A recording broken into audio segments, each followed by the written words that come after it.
انت مش قادر تركز مش عشان انت كسلان او مش عايز، انت مش قادر تركز عشان دماغك شغال على حاجات كتيره قوي في نفس الوقت. الموضوع بدأ من ان الدنيا بقت مليانه مثيرات اكتر من اللي دماغ الانسان يقدر يتعامل معاها. زمان الانسان كان عنده مثيرات قليله، الشغل، الاكل، النوم، والناس اللي حواليه وبس.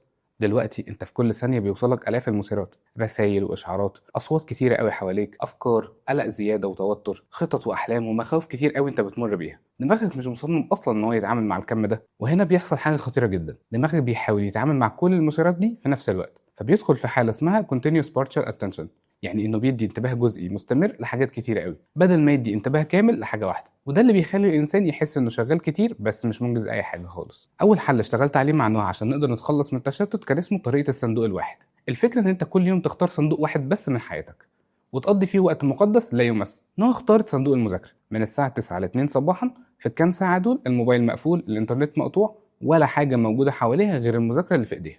اول يوم كان صعب عليها جدا، حاسه انها هتموت من الملل وان في حاجات مهمه لازم تشوفها. بس انا قلت لها ده طبيعي، دماغك اتعود على التشتت، والتعود على التركيز محتاج وقت زي ما تتعودي على الرياضه بالظبط. بعد شهر نهى رجعت لي تقول لي انا عملت في الكام ساعه دول اكتر مما كنت بعمله في يوم كامل قبل كده.